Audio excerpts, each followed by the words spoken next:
Recent గా నేను బెంగళూరు నుంచి ఆదోన్కి వస్తున్నాను. నిన్న గుంటకల్లో అయితే ట్రైన్ చాలా సేపు స్టాప్ అయింది. ఏమైందబ్బా దిగి చూద్దాం ఇంతమంది నిలబడినారనేసి దగ్గరకైతే వెళ్ళినాను.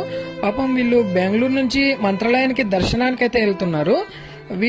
వీళ్ళ ఫ్యామిలీలో ఒక ఓల్డ్ ఏజ్ ఆమెకి సంథింగ్ ఏదో హెల్త్ ఇష్యూ వచ్చేసి పడిపోయింది. రైల్వే స్టేషన్ మైక్ లో అయితే అనౌన్స్మెంట్ ఇచ్చారు, అక్కడ వర్కర్స్ ఎవరైనా ఉంటే వీల్ చైర్ అరేంజ్ చేయాలి S5 బోగికి అనేసి. ఇక్కడ చేసే వర్కర్స్ కి ఎంత నెగ్లిజెన్సీ అంటే వాళ్ళు మైక్ లో అనౌన్స్మెంట్ ఇచ్చేసి ఆల్మోస్ట్ 1 అవర్ పైననే అయింది, వాళ్ళు వీల్ చైర్ అసలు తీసుకురాలేకపోయారు. 1 అవర్ తర్వాత వచ్చేసి ఆ స్ట్రక్చర్ తీసుకొని ఆ ముసలామెనైతే ఆ స్ట్రక్చర్ మీద వాళ్ళు పడుకోబెట్టి బయటకైతే తీస్తున్నారు.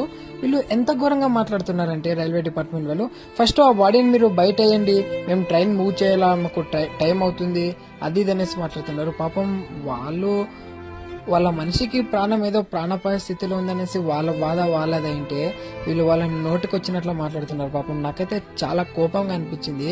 వాళ్ళ మనిషికి ఏదో అయిందన్న బాధలో వాళ్ళు ఉంటే వీళ్ళు ఈ విధంగా మాట్లాడి వాళ్ళని ఆ విధంగా బాధ పెట్టడం ఎంతవరకు న్యాయమో మీరు కూడా కామెంట్ చేయండి.